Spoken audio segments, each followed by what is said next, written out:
പറഞ്ഞിട്ട് ഞാൻ ഏറ്റവും കൂടുതൽ എല്ലാവരോടും പറയാൻ ആഗ്രഹിക്കുന്നതെന്ന് വെച്ച് കഴിഞ്ഞാൽ കുട്ടികളെ വളർത്തി ഇങ്ങനെ പിടിച്ചു വയ്ക്കുന്നത് ഒരിക്കലും നമുക്ക് നല്ലതല്ല.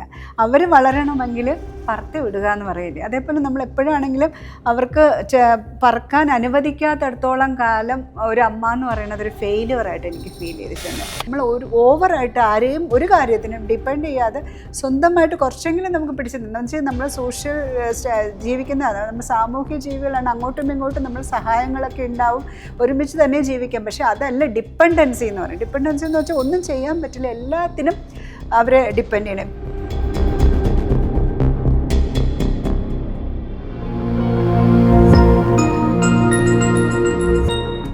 നമസ്കാരം. എൻ്റെ പ്രായത്തിൽ, അതായത് മധ്യവയസ്സിലെത്തിയിരിക്കുന്ന ചിലപ്പോൾ സ്ത്രീകൾക്ക് കുറച്ച് റിലേറ്റ് ചെയ്യാൻ പറ്റും, പ്രത്യേകിച്ച് സിംഗിൾ പാരൻസ് അല്ലെങ്കിൽ അമ്മ മകൾ കുറച്ച് റിലേറ്റ് ചെയ്യാൻ പറ്റുമായിരിക്കും ഈ വീഡിയോ. ഇതെന്താ വെച്ച് കഴിഞ്ഞാൽ നമ്മളൊരു ചിറ്റ് ചാറ്റ് പോലെ എടുത്താൽ മതി. എന്താ പറയുക, വലിയ ആഡംബരമൊന്നും ഇല്ലാത്ത ഒരു സാധനം, നമ്മളൊട്ട് പ്ലാൻ ചെയ്യാത്ത ഒരു വീഡിയോ. കുറച്ച് ക്വസ്റ്റ്യൻസ് അവൾ എന്നോട് ചോദിച്ചപ്പോഴേക്കും ഞാൻ പറഞ്ഞു നമുക്കൊരു വീഡിയോ ചെയ്യാമല്ലോ, നിങ്ങൾക്ക് ചോദിക്കാനുള്ള ചോദിക്കുക എന്ന് പറഞ്ഞിട്ട് അങ്ങനെ ഒരു വീഡിയോ ചെയ്യുന്നതാണ്. ആസ്മി.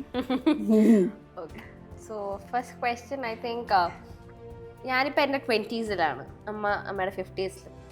സോ അമ്മയുടെ 20s ആയിരുന്ന സമയത്തും ഇപ്പോൾ 50s ഇരിക്കുന്ന സമയത്തും വാട്ട് ഈസ് എ ചേഞ്ച്? അല്ലെങ്കിൽ 20s 50s നിന്ന് ഇതിൽ വാട്ട് യു തിങ്ക്? 20s സമയത്തുള്ള ചിന്തകളും ഇന്ന് 50s സമയത്തുള്ള ചിന്തകളും വളരെ ഡിഫറെൻ്റാണ്. 20s എന്താണെന്നറിയോ, നമുക്കൊരു ചിന്തയെന്ന് വെച്ചാൽ നമ്മൾ ചെയ്യുന്നതെല്ലാം ശരിയെന്ന് പറയില്ലേ, നമ്മൾ ബാക്കിയുള്ളവർ മുമ്പേ ഐ ആം ദ റൈറ്റ് അല്ലെങ്കിൽ പ്രൂവ് ചെയ്യാൻ ശ്രമിക്കും. ഞാനിതാണ്, ഞാനതാണ്, ഞാനിങ്ങനെയാണ്, ഞാൻ അങ്ങനെയാണെന്ന് പറഞ്ഞ് നമ്മൾ 20s ആ സമയത്ത് കൂടുതൽ യങ് സ്റ്റേജ് ആവുന്ന സമയത്ത് പ്രൂവ് ചെയ്യാൻ ശ്രമിക്കും. ഒരു 50s സമയത്ത് നമുക്കത് പ്രൂവ് ചെയ്യേണ്ട ആവശ്യമില്ല, നമുക്ക് തന്നെ മനസ്സിലായി നമ്മളിതാണ്. അപ്പോൾ ബാക്കിയുള്ളവർ മുമ്പേ പ്രൂവ് ചെയ്യുന്നത് ഞാൻ നിർത്തി, ഞാനിതാണ്, മനസ്സിലാക്കേണ്ടവർ മനസ്സിലായിക്കോട്ടെ, അതാ ചെയ്ത്. മറ്റേന്ന് വെച്ച് കഴിഞ്ഞാൽ നമ്മൾ ഭയങ്കരമായിട്ട് സ്ട്രെസ് എടുക്കും. നമ്മൾ അങ്ങനെ അല്ലല്ലോ, ഇങ്ങനെയല്ലേ, ഇങ്ങനെയല്ലല്ലോ, അങ്ങനെയല്ലേ, നമ്മൾ ചെയ്ത് ശരിയാണ്, അല്ലെങ്കിൽ ചെയ്യാനുള്ള കാരണം ഇങ്ങനെയാണെന്ന് പറഞ്ഞ് ബാക്കിയുള്ളവരുടെ അക്സെപ്റ്റൻസിന് വേണ്ടിയിട്ട് നമ്മൾ ഭയങ്കരമായിട്ട് ശ്രമിച്ചുകൊണ്ടിരിക്കും. ഇപ്പം 50 എന്ന് പറയുന്നത് കഴിഞ്ഞാൽ കൂൾ. ഓക്കെ, അതുപോലെ നമ്മൾ എല്ലാ ആൾക്കാരും പറയുന്ന ഒരു കാര്യമാണ് ഹെൽത്ത് ഇസ് വെൽത്ത് എന്നുള്ളത്. സോ ഒരു 50 വയസ്സെന്ന് പറയുമ്പോൾ ഒരു അത്യാവശ്യം ഏജ് ഉണ്ട്. നമ്മൾ പറയുമ്പോൾ നമ്മളൊരു ഹ്യൂമൻ ലൈഫിൻ്റെ സ്പാൻ നോക്കുമ്പോൾ ഒരു പാതിയോളമായി. അപ്പോൾ വാട്ട് യു തിങ്ക്? അത് ഒട്ടും നിയമപരമായിട്ടുള്ളൊരു ഇതൊന്നും അല്ല, ജനറലി ഞാൻ ചോദിക്കാം. കാരണം ഇപ്പോഴത്തെ കുട്ടികൾ വളരെ ഹെൽത്ത് കോൺഷ്യസ് ആണ്, ജിമ്മിൽ പോകുന്നു, വർക്കൗട്ട് ചെയ്യുന്നു, ഒത്തിരി കാര്യങ്ങളിൽ അവർ വരുന്നു. അപ്പം അമ്മയുടെ ഒരു പെർസ്പെക്റ്റീവിൽ നോക്കുമ്പോൾ വാട്ട് ഈസ് യുവർ ഒരു ഹെൽത്തിൻ്റെ ഒരു ആസ്പെക്ട് എങ്ങനെയാണ്? ശരിക്കും എൻ്റെ പ്രായത്തിലെത്തിയവർക്ക് അറിയായിരിക്കും, നമ്മളുടെ യൗവനത്തിലൊന്നും ഇത്രയും ഭയങ്കര ഫിറ്റ്നസ്സിനെ കുറിച്ചോ അല്ലെങ്കിൽ ഹെൽത്ത് കോൺഷ്യസോ അങ്ങനെ ഭയങ്കരമായിട്ട് ഡയറ്റോ ഒന്നും ഉണ്ടായിരുന്നില്ല. എന്ന് വെച്ച് കഴിഞ്ഞാൽ പട്ടിപ്പണി എടുക്കുമെന്നൊക്കെ പറയണ പോലെ നമ്മൾ ഒട്ടും ആരോഗ്യത്തെക്കുറിച്ച് ശ്രദ്ധിക്കാണ്ട് നമ്മൾ പണിയെടുക്കുന്ന ഒരു സമയമായിരുന്നു. എനിക്കങ്ങനെയാണ് തോന്നിയിട്ടുള്ളത്. എല്ലാവരും എന്ന് വെച്ച് കഴിഞ്ഞാൽ വീട്ടു ജോലിയാണെങ്കിൽ പോലും ഭയങ്കര ഹെവി വർക്ക് ചെയ്യുന്ന സ്ത്രീകളാണ് ഇപ്പം 50-ലായിട്ട് നിൽക്കുന്നത്. അപ്പോൾ ആ സമയത്ത് നമുക്ക് അതിൻ്റെ സീരിയസ്നെസ് മനസ്സിലാക്കില്ല, കെയർ ചെയ്യില്ല ബോഡിയെക്കുറിച്ച്. ഇപ്പോൾ ഈവൻ ഡെലിവറി ആവട്ടെ അല്ലെങ്കിൽ അങ്ങോട്ടുള്ള ഇപ്പം മെനോപോസ് ആവട്ടെ, ഈ സമയത്തൊന്നും ബോഡിയെയോ മൈൻഡിനെയോ കെയർ ചെയ്യാതെ പോയ ഒരു കാലഘട്ടമായിരുന്നു നമ്മുടെ. പക്ഷേ നിങ്ങളുടെ പ്രായത്തിലെന്ന് വെച്ച് കഴിഞ്ഞാൽ കുറച്ചുകൂടെ ഫിറ്റ്നസ് അവർ ശ്രദ്ധിക്കുന്നുണ്ട്, സ്റ്റാമിന ബിൽഡ് ചെയ്യണം, ബോഡി ഇങ്ങനെ ആയിരിക്കണം എന്നൊക്കെ. അങ്ങനെയൊന്നും ഞങ്ങൾ ചിന്തിച്ചിട്ടില്ല. പക്ഷെ നല്ലത് നിങ്ങളുടേതാണ്. കാരണം വെച്ച് കഴിഞ്ഞാൽ ഒരു പ്രായം കഴിഞ്ഞ് കഴിയുമ്പോഴേക്കും നഷ്ടപ്പെട്ടതിനെ നമുക്ക് തിരിച്ചെടുക്കാൻ പറ്റില്ല. അതിൻ്റേതായിട്ടുള്ള ഒരുപാട് ബുദ്ധിമുട്ടുകൾ നമ്മൾ അനുഭവിക്കേണ്ടി വരുന്നുണ്ട്. പിന്നെ പീസ് എന്നുള്ളത് വാക്ക്, സമാധാനം. നമ്മളിപ്പോ എന്തൊരു കാര്യമായിക്കോട്ടെ, നമ്മളിപ്പോ നമ്മുടെ കക്ഷികൾ വരുമ്പോഴാണെങ്കിലും സമാധാനമായിട്ട് ജീവിക്കുക. കാരണം എല്ലായിടത്തും എന്ത് നമ്മൾ ചെയ്താലും, നമ്മളിപ്പോ ഫിനാൻഷ്യലി സ്റ്റേബിൾ ആവണമെങ്കിൽ, അല്ലെങ്കിൽ നമ്മളൊരു ഫുഡ് കഴിക്കുന്നത്, എന്തിനും നമുക്കതിലൊരു സന്തോഷം അല്ലെങ്കിൽ ഒരു സമാധാനം. അപ്പോൾ വാട്ട് യു തിങ്ക് അബൌട്ട് ആ ഒരു പെർട്ടിക്കുലർ വേർഡ് പീസ് എന്നുള്ളൊരു വാക്ക് പറയുമ്പോഴത്തേക്ക് എന്താണ് നമ്മുടെ മനസ്സിൽ വരുന്നത്? എനിക്ക് തോന്നുന്നു സക്സസ് എന്ന് പറയുന്നത് മനസ്സമാധാനം നേടുക എന്ന് തന്നെയാണ്. അല്ല, പണമൊക്കെ അനിവാര്യമാണ്, വേണ്ടെന്നല്ല, കാശുണ്ടാക്കണം, നമുക്ക് ജീവിക്കണമെങ്കിൽ, ഇന്നത്തെ കാലത്ത് ജീവിക്കണമെങ്കിൽ കാശ് വേണം. പക്ഷെ എന്നാലും അതിനേക്കാളും ഉപരി വിജയം എന്ന് പറയുന്നതെന്ന് വെച്ച് കഴിഞ്ഞാൽ അത് ആസ്വദിക്കാനുള്ള ഒരു മനസ്സമാധാനവും കൂടെ ഉണ്ടാണെങ്കിൽ, ഏതൊരു മഞ്ജു വാര്യരാണെന്ന് പറഞ്ഞു, സമാധാനമായിട്ട് കിടന്നുറങ്ങാൻ പറ്റുകയാണെങ്കിൽ അത് തന്നെയാണ് വിജയമായിട്ട് കരുതുന്നത്. പീസ് വളരെ ഇമ്പോർട്ടൻ്റ് ആണ്. ബാക്കി എന്ത് നേടിയാലും എന്തൊക്കെ ഉണ്ടെങ്കിലും നമ്മൾ മനസ്സമാധാനം മനസ്സമാധാനം നഷ്ടപ്പെട്ട് കഴിഞ്ഞാൽ അത് നമുക്ക് ആസ്വദിക്കാൻ പറ്റത്തില്ല. അതുപോലെ തന്നെ ചോദിക്കേണ്ട ഒരു കാര്യം, നമ്മൾ ഒത്തിരി പുറത്തുള്ള സ്ത്രീകൾ സിംഗിൾ പാരൻസ് ആയിരിക്കുന്ന ആൾക്കാരടുത്തോ അല്ലെങ്കിൽ സിംഗിൾ മദർ കൂടുതലും ഈ അച്ഛന്മാരില്ല എന്നല്ല, പക്ഷെ കൂടുതൽ.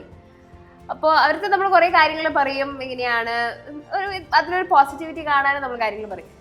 പക്ഷേ I think it is a right time to ask you, single parent എന്നുള്ള വിടൂ, ആസ് എ മദർ, ആ നേരത്തെ ചോദിച്ച പോലെ ആ ഒരു വാക്ക് കേൾക്കുമ്പോൾ, അല്ലെങ്കിൽ all the mothers out there, what you want to say, നമ്മൾ 50 വയസ്സിൽ നിന്ന് തിരിഞ്ഞു നോക്കുമ്പോൾ ഞാനൊരു പെർഫെക്റ്റ് മദർ എന്നൊന്നും പറയുന്നില്ല, ഒരിക്കലും അല്ല. നമുക്ക് ആർക്കും ഒന്നിലും പെർഫെക്റ്റ് ആവാൻ പറ്റില്ല. പക്ഷേ ഇപ്പം സിംഗിൾ മദർ എന്നോ ആസ് എ മദർ എന്ന് പറഞ്ഞിട്ട് ഞാൻ ഏറ്റവും കൂടുതൽ എല്ലാവരോടും പറയാൻ ആഗ്രഹിക്കുന്നതെന്ന് വെച്ച് കഴിഞ്ഞാൽ, കുട്ടികളെ വളർത്തി ഇങ്ങനെ പിടിച്ചു വയ്ക്കുന്നത് ഒരിക്കലും നമുക്ക് നല്ലതല്ല. അവർ വളരണമെങ്കിൽ പറത്തി വിടുക എന്ന് പറയില്ലേ, അതേപോലെ നമ്മൾ എപ്പോഴാണെങ്കിലും അവർക്ക് പറക്കാൻ അനുവദിക്കാത്തടത്തോളം കാലം ഒരു അമ്മ എന്ന് പറയുന്നത് ഒരു ഫെയിലിയറായിട്ട് എനിക്ക് ഫീൽ ചെയ്തിട്ടുണ്ട്. അവർ ഫ്ലൈ ചെയ്യാൻ വിടുക, എന്നിട്ട് അവർ പറക്കുന്നുണ്ടോ അല്ലെങ്കിൽ വീഴുകയാണെങ്കിൽ പിടിക്കാൻ പറ്റുന്ന ഒരു ലെവലിലേക്ക് ഒരു അമ്മ മാറുക.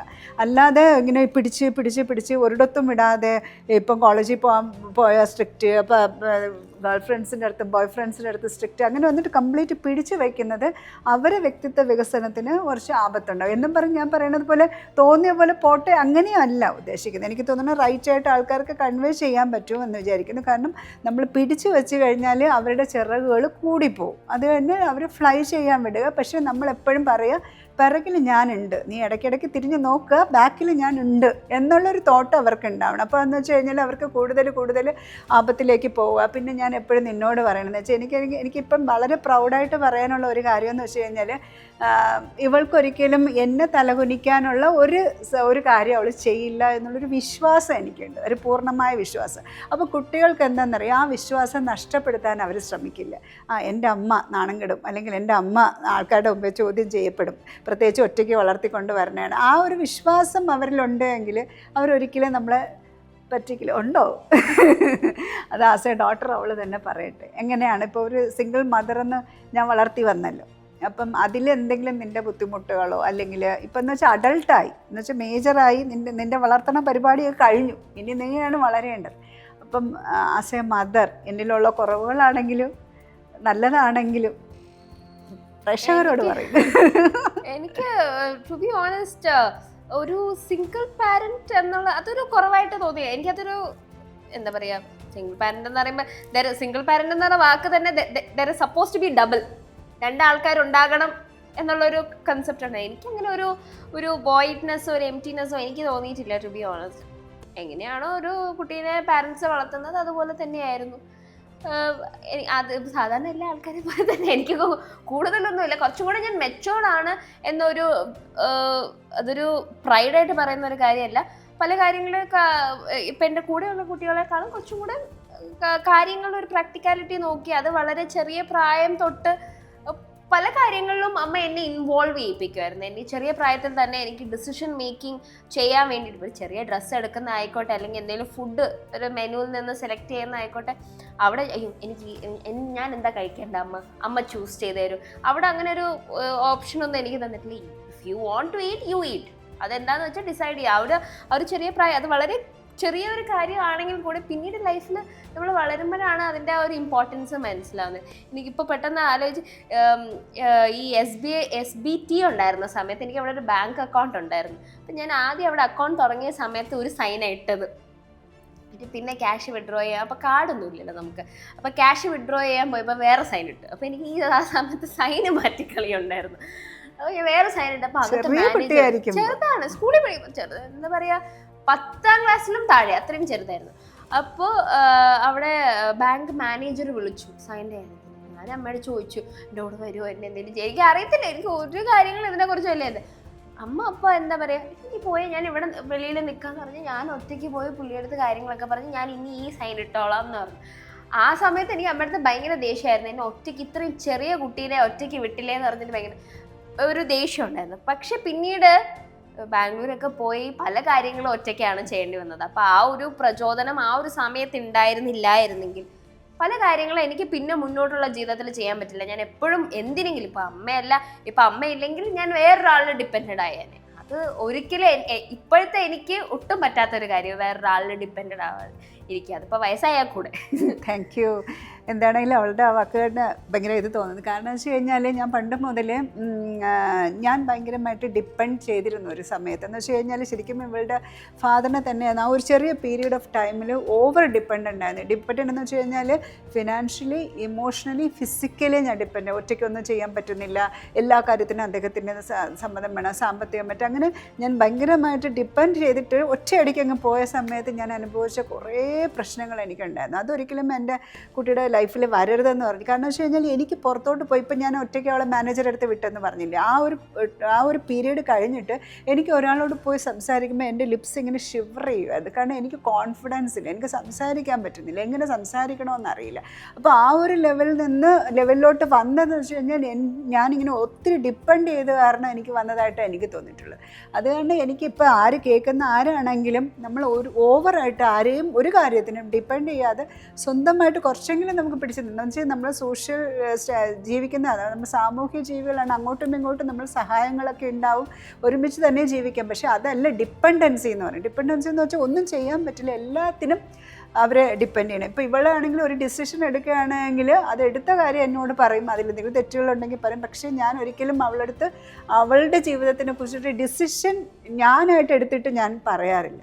ആ മേക്കിംഗ് പവർ അത് ഞാൻ വളർത്തി കൊണ്ടുവന്നിട്ടുണ്ടെന്നാണ് വിശ്വാസം. അപ്പോൾ നമ്മൾ ആദ്യം എടുക്കുക പൊട്ടത്തനമായിരിക്കും, പിന്നെ എടുക്കണ അത് കുറച്ചുകൂടെ ബെറ്ററായിട്ട് എടുക്കും. അങ്ങനെ ലൈഫിൽ എക്സ്പീരിയൻസ് ചെയ്യാനുള്ള അവസരങ്ങൾ ഞാൻ കുറേ കൊടുത്തിട്ടുള്ളതായിട്ട് വളരെ പ്രൗഡായിട്ട് എനിക്ക് പറയാൻ പറ്റും. അത് നേരത്തെ അമ്മ പറഞ്ഞ പോലെ ഇപ്പോൾ കുട്ടികളെ ഇങ്ങനെ അടക്കി വെക്കാതെ അവരെ പറത്തി വിടണം എന്നാൽ അതിൻ്റെ ഒരു മുന്നോടിയായിട്ട് തന്നെയാണ് ഈ ഡിസിഷൻ മേക്കിംഗ് എന്ന് വരുന്നത്. നമുക്ക് ഇപ്പോൾ എല്ലാ ഡിസിഷൻസും കറക്റ്റ് ആവണമെന്നില്ല. നമ്മളിപ്പോൾ ഈ ഒരു പർട്ടിക്കുലർ ഓപ്ഷൻ എ ചൂസ് ചെയ്തപ്പോൾ ദിസ് ഓൾ തിങ്സ് ഹാപ്പൻ. നമുക്ക് അതിൻ്റെ നല്ലത് വന്നാലും മോശം വന്നാലും നമ്മൾ തന്നെയാണ് അനുഭവിക്കുന്നത്. നല്ലത് വന്ന സന്തോഷം, മോശം വന്നു കഴിഞ്ഞാൽ you will learn from it. Next time അതിനേക്കാളൊരു ബെറ്റർ ചോയ്സ് ഉണ്ടാക്കാൻ പറ്റും. പക്ഷേ ഇഫ് യു ആർ നമ്മളിപ്പോൾ പാരൻസ് എന്നല്ല, ഞാൻ ഏതൊരാളെ കുറിച്ചും പറയുകയാണ്, ആരും ആയിക്കോട്ടെ, നമുക്ക് വേണ്ടി അവരൊരു ഡിസിഷൻ എടുത്തു കഴിഞ്ഞാൽ പിന്നെ അവരില്ലാത്ത ഡിസിഷൻ എടുക്കാൻ പറ്റില്ല. അല്ലെങ്കിൽ അവർ അല്ല ആ ഡിസിഷൻ അല്ലെങ്കിൽ ഒരു ചോയ്സ് നമ്മുടെ ലൈഫിൽ ഉണ്ടാക്കുന്നെങ്കിൽ അയ്യോ അത് തെറ്റിപ്പോവോ, അവരെടുത്തിരുന്നെങ്കിൽ കുറച്ചും കൂടെ കറക്റ്റ് ആയേനെ എന്ന് ഒത്തിരി നമുക്ക് ഇൻസെക്യൂരിറ്റീസും ഒരു സ്റ്റെബിലിറ്റി തന്നെ നമുക്ക് പോകാൻ ചാൻസ് ഉണ്ട്. എൻ്റെ ലൈഫിൽ വന്ന 2 ഇൻസിഡൻറ്റ് ഞാൻ പറഞ്ഞുതരാം. എങ്ങനെയാണെന്ന് വെച്ച് കഴിഞ്ഞാൽ ഞാനൊരു ഡിസിഷൻ എടുത്ത 2 കാര്യങ്ങൾ, ഇവളുടെ കാര്യത്തിൽ എടുത്തൊരു ഡിസിഷനാണ്. ശരിക്കും എല്ലാവരും എതിർത്തിട്ടും കൂടെ എടുത്ത കാര്യങ്ങളാണ് 2. അത് എല്ലാവർക്കും പറയാൻ പറ്റുമോ എന്ന് എനിക്കറിയത്തില്ല, പക്ഷേ എനിക്കത് ശരിയായിട്ട് ഇന്ന് തോന്നുന്നുണ്ട്. കാരണം എന്ന് വെച്ച് കഴിഞ്ഞാൽ ഇവൾ 10th കഴിഞ്ഞ സമയത്താണ് മൊബൈൽ വാങ്ങിക്കൊടുത്തത്. അപ്പോൾ മൊബൈൽ വാങ്ങിക്കൊടുക്കുന്ന സമയത്ത് എൻ്റെ കൂടെയുള്ള കൊളീഗ്സ് ആണെങ്കിലും ഫ്രണ്ട്സ് ആണെങ്കിലും എല്ലാം പറഞ്ഞു പിള്ളേർക്ക് മൊബൈൽ വാങ്ങിക്കൊടുക്കരുത്. ആ ടൈമത്തിൽ എൻ്റെ കൂടെയുള്ള പിള്ളേരുടെ മക്കൾക്കൊന്നും മൊബൈലൊന്നും മേടിച്ചു കൊടുത്തില്ല. മൊബൈൽ വാങ്ങിക്കൊടുക്കരുത്. ഞാൻ പക്ഷേ എന്താണെന്നറിയാം, ഞാൻ എവിടെയെങ്കിലും പോവുകയാണെങ്കിലോ അല്ലെങ്കിൽ ഇവളെ കോൺടാക്ട് ചെയ്യാനാണെങ്കിലും എല്ലാം മൊബൈൽ വാങ്ങി. അന്ന് അവരെല്ലാവരും പറഞ്ഞതെന്ന് വെച്ച് കഴിഞ്ഞാൽ കുഞ്ഞ് മൊബൈലിൽ അഡിക്റ്റായി പോവും, ഗെയിം അഡിക്റ്റ് ആവും, അല്ലെങ്കിൽ വേണ്ടാത്ത കാര്യങ്ങൾ അതിൽ കാണും എന്നുള്ള രീതിയിലാണ് പറഞ്ഞിരുന്നത്. പക്ഷേ ആക്ച്വലി അവൾ ആ മൊബൈൽ കിട്ടി. കുറച്ച് കഴിഞ്ഞപ്പോൾ അവൾക്ക് ആ എക്സൈറ്റ്മെൻറ്റേ മാറി കിട്ടി. അതിനുശേഷം ഒരുപാട് പേര് ഞാൻ കേട്ടിട്ടുണ്ട് മൊബൈൽ അഡിക്ഷൻ. എനിക്ക് കേസുകൾ വരെ വന്നിട്ടുണ്ട്, പിള്ളേരുടെ മൊബൈൽ അഡിക്ഷൻ കാരണം ഹസ്ബൻഡും വൈഫും തമ്മിൽ ഇഷ്യൂസ് ആയ കേസുകൾ വന്നിട്ടുണ്ട്. പക്ഷേ അങ്ങനെ ഒരു അഡിക്ഷൻ അവൾക്ക് വന്നില്ല.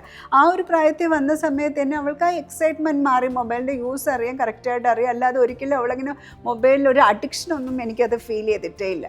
പിന്നെ രണ്ടാമത് വന്ന സമയത്തെന്ന് വെച്ചാൽ 18 കഴിഞ്ഞ് ഡിഗ്രി കഴിഞ്ഞിട്ട് LLBക്ക് ഡിഗ്രി കഴിഞ്ഞതിന് ശേഷം വിട്ടാൽ മതി പുറത്തോട്ട്, ഈ ചെറിയ പ്രായത്തിലൊന്നും പുറത്തോട്ട് പോകണ്ട, അതും പുറത്തോട്ട് പോയി തമ്പോൾ ഹോസ്റ്റലായിരിക്കണം അല്ലെങ്കിൽ PG തന്നെ പഠിപ്പിക്കണം, അല്ലാതെ ഒറ്റയ്ക്ക് വിടരുതെന്നൊക്കെ പറഞ്ഞ് അങ്ങനെ പറഞ്ഞുകൊണ്ടിരുന്നു. അതപ്പോൾ ഇവള് പറഞ്ഞു ബാംഗ്ലൂർ പഠിക്കാൻ വിട്ട സമയത്ത് ആൾ ഹോസ്റ്റലിലോ അല്ലെങ്കിൽ PGയിലോ ഒന്നും നിന്നില്ല. കാരണം ആൾക്ക് വന്നിട്ട് കുറച്ചുകൂടെ അവളുടേതായിട്ടുള്ളൊരു ലൈഫ് എന്ന് പറയുന്നത് അവൾ ഒറ്റയ്ക്ക് ജീവിക്കണം, അങ്ങനെ ഷെയറിംഗ് ഉള്ള ഒരു സ്വഭാവം ഇല്ല. അപ്പം ഞാൻ വിചാരിച്ചു എന്ന് വെച്ചാൽ പഠിത്തത്തെ ബാധിക്കണ്ട, അങ്ങനെ ഇൻഡിപെൻഡൻ്റ് ആയിട്ട് ഒരു ഫ്ലാറ്റ് എടുത്തൊരു 19 വയസ്സേ ഉള്ളൂ. ആ സമയത്ത് അവൾ ഒറ്റയ്ക്ക് ഒരു ഫ്ലാറ്റിലായിരുന്നു, അല്ലെങ്കിൽ 1 bedroom 2 bedroom എന്ന ഫ്ലാറ്റിലായിരുന്നു. അന്ന സമയത്ത് ബാംഗ്ലൂരിൽ ആര് കഞ്ചാവ് അടിച്ച് കഴിഞ്ഞാലും ഫ്രണ്ട്സ് എനിക്ക് മെസ്സേജ് ഇടും, കഞ്ചാവ് അടിച്ചു, അവിടെ പിടിച്ചു, പോലീസ് പിടിച്ചു, DJ പാർട്ടിയിൽ പെമ്പിള്ളേർക്ക് കലക്കി കൊടുത്ത് കൊന്നു.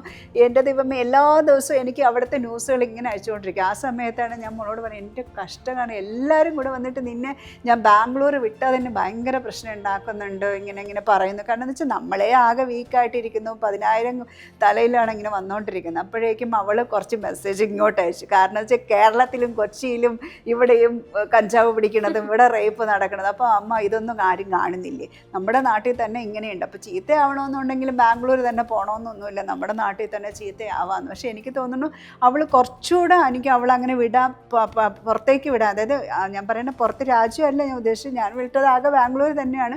പക്ഷെ അവൾ കുറേ ഇൻഡിപെൻഡൻ്റ് ആയി. അവൾ പോയപ്പം പറഞ്ഞ ഒരു വാക്കുണ്ട്, ഞാൻ എന്താ പറഞ്ഞെന്നറിയോ, കോളേജിൽ ചേർത്തപ്പം, പോകുമ്പോൾ നീ ഒരു പെൺകുട്ടിയായിട്ടായിരിക്കും പോകുന്നത്, തിരിച്ചു വരുമ്പോൾ വെൽക്കം ആസ് എ വുമൻ എന്ന് വെച്ചാൽ ഞാൻ അവളെ ഫസ്റ്റ് കോളേജ് അഡ്മിഷൻ എടുത്ത സമയത്ത് ഞാൻ പറഞ്ഞ, നീ ഇപ്പോൾ ഒരു ഗേളായിട്ടാണ് പോണേ, തിരിച്ചൊരു വുമണായിട്ട് തിരിച്ചു പോവാ എന്ന് പറഞ്ഞ് വിട്ടിട്ടുള്ളതാണ്. Anyway thank you so much നമ്മളായിട്ട് ഇത്ര നേരം ഷെയർ ചെയ്ത്.